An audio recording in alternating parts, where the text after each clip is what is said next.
Hi, I'm Becky, and welcome to Becky's Chaos. You'll eventually find out why I've named it that, but for now, I just want to tell you a little bit about myself. I'm in my 40s, and I have many different ailments, too many to mention, but it means I have limited mobility and I have gained a massive amount of weight due to tablets, and I'm pretty much housebound without the help of my husband, who, God rest his soul, puts up with all of my chaotic crafting. So I sew, I make jewellery, I mess around with casting powder stuff. Looks like it's like, for those of you that don't know, it's like plaster of Paris, that stuff that they stick on when you've got a broken arm. It's that sort of thing. It's really pretty, but it's also quite delicate, and depending on what you're making, because I recently did a heart with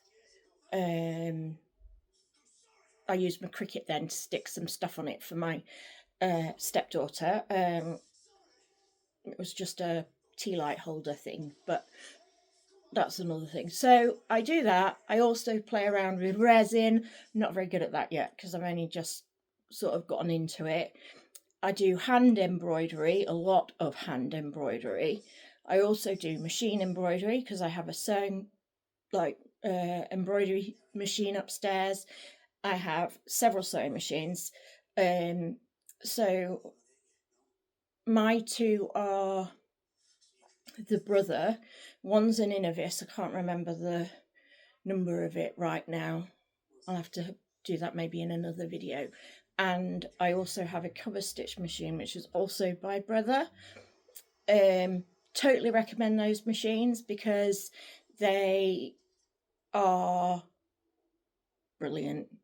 They're grafters. I mean, I've had 3 previous machines. 3, 4. So 4 previous machines. So I started off with a brother, and then I got another brother, both of which I passed on to my niece. And my niece, when I gave her the model up from that, she gave hers to her nana, and her nana now sews with it. And that was bought in 2014, so it's 10 years old and still working really well, apparently.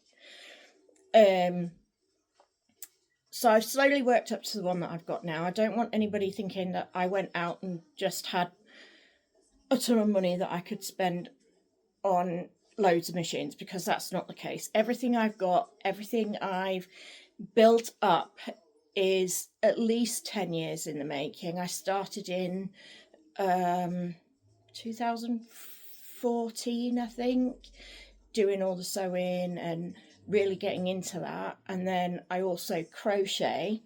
I tried knitting for a little while, but that's not for me. I'm not very good at knitting. What else do I do? There's something else. I do Fimo, that clay that you stick in the oven for 20 minutes or however it is. Not very good at that either, but I enjoy it. I do painting. I try to draw.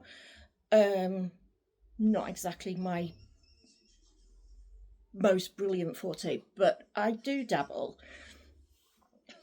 And I also have a Cricut machine, which I use fairly regularly, probably not as often as I should.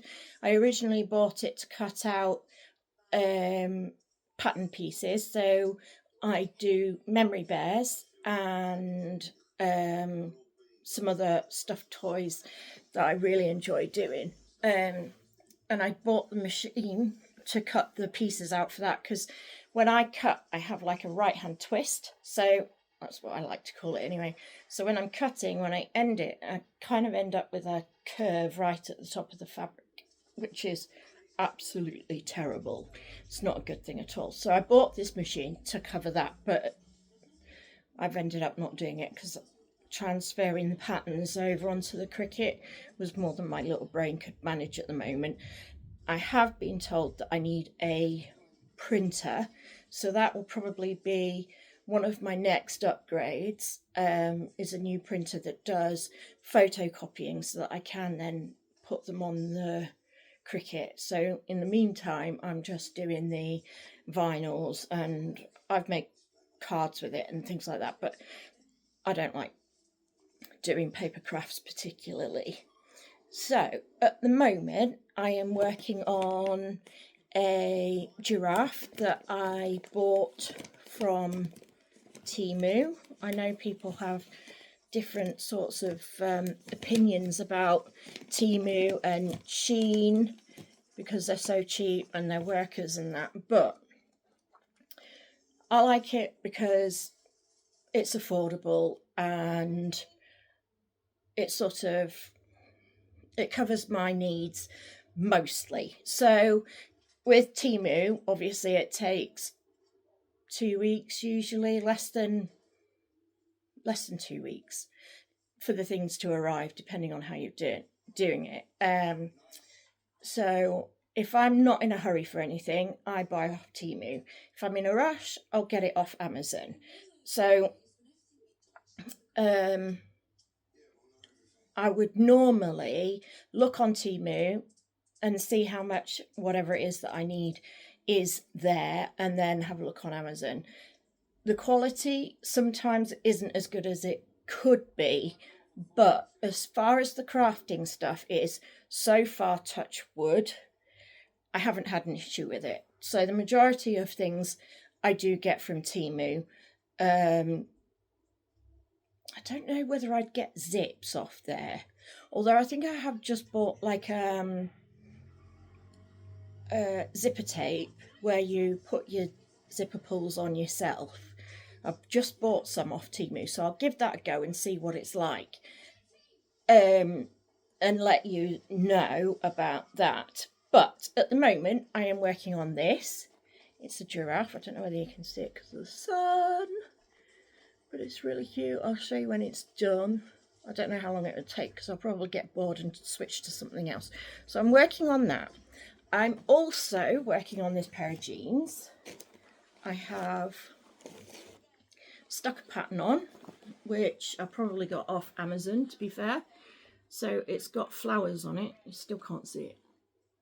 Oh well.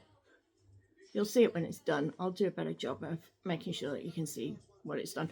But I want these videos to be authentic as well. I don't want to be stopping and starting. I want whatever it is that I'm doing to be exactly as I'm doing it, so that when I make a mistake, because I make many, you'll be able to see that it's normal to make mistakes and that they are rectifiable. I think a lot of these videos where people are showing you how to sew something, they're either uber professional at something, so not like me as in a homegrown, I suppose, crafter. They're proper professionals doing these jobs, and you see them whiz through making these beautiful items, whatever it is that they might be doing, but they stop and start their videos, I think. So if they make a mistake, they cut that part out and you don't see it. And certainly for me, for a long time, it made me feel as though the stuff I wasn't making wasn't of any quality, but it is. It's just me being me. I'm not very good at giving myself a pat on the back, so to speak. So anyway, that's beside the point. I'm also working on a pair of pajamas. So I recently bought these, also off Temu. I love them to bits. I love the fit, and they're cute, I guess. But they're lightweight. They've got spaghetti straps and also a pair of shorts that goes with them as well. So my plan for that is to knock them off. I'm going to make a pattern piece out of those. Hopefully I'll show you those, but it depends on how tidy my living room is at the time as to whether I do that. But I'll definitely sort the pattern pieces out and show you the end result at the very least. And I'm also got a steam ripper, which I need to stick to one side because last time I had it on my couch, stabbed myself in the leg and the blood was literally pulsating out of it. So that was a bit icky. It left a really horrible bruise. It was like a massive thing on the back of my leg. Anyway, so I've brought my steam ripper down because I've got a pair of curtains that were hanging up behind me. However, I've since decided that I don't like them anymore. They've been hanging there for years, and I've decided that I wanted to hang a new pair up, but the new pair I've got have little tags on them, you know, for hanging on a rod, but I don't have a rod one. I've got one with hooks. So I'm going to probably tuck the tags down and then sew the zipper tape across the top, because I like to keep my options open. I don't know that I'm going to live here forever, and I might decide to take my curtains with me. I might decide that I want to leave them behind. I don't know, but I want to be able to give myself the option to be able to put them back as tag ones if necessary. So I'm going to fold the loops down, sew the zipper tape over the top, or I was also thinking that I could put a couple of stitches in the loops to turn them up and hold them out of the way, but then turn the curtains upside down and do it that way. That's also a possibility and something that I'm going to play with once I've got there. But ultimately, that's what I'm working on right now.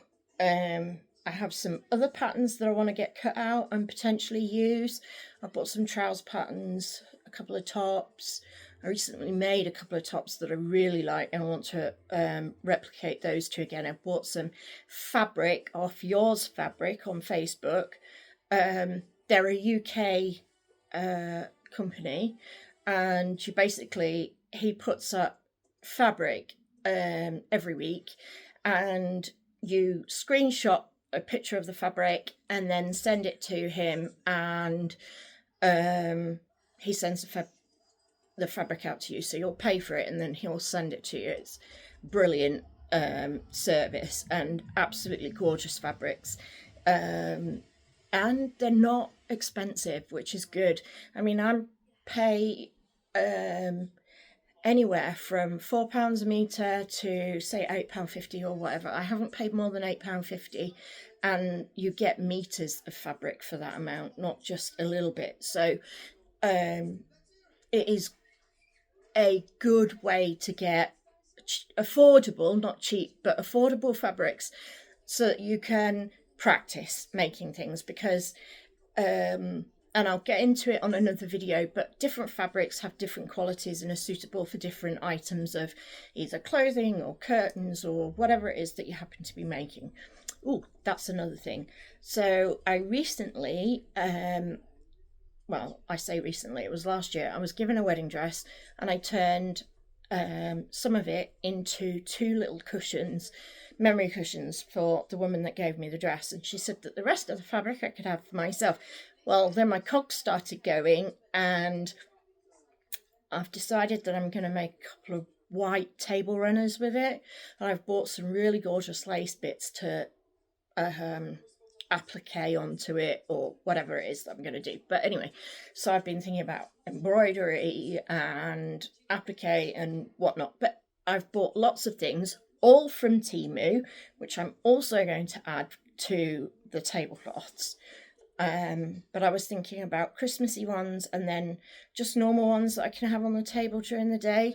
They'll probably end up dirty, but I'm quite good with my whites, so I'm not too worried about that. But as you will probably find out, I have two cats, Eddie and Nigel. That's Nigel behind me. It's my baby. He's just little. And then there's Eddie, who's a beast. He's enormous for a cat. And then there's my dog Darcy. She's getting a little old, but she's really good. So that's basically it, I guess. Oh, and I love cooking, so I've got lots of cookbooks. I might do some cooking videos as well, depending on how I feel, because it takes a lot out of me to do that. So I have to kind of like prep myself for a couple of days beforehand and then go in there and do it. And yeah, anyway, it's an absolute farce to do that. But I love cooking. I am a foodie. I'm not overly excessively eaty person. So just before anybody's thinking that I'm fat because I overeat, I'm not. I'm fat because I'm poorly and I take lots of medications that have made me gain weight. I would come off them if I could, but I'd be in too much pain, and I have to kind of take the rough with the smooth, I suppose, and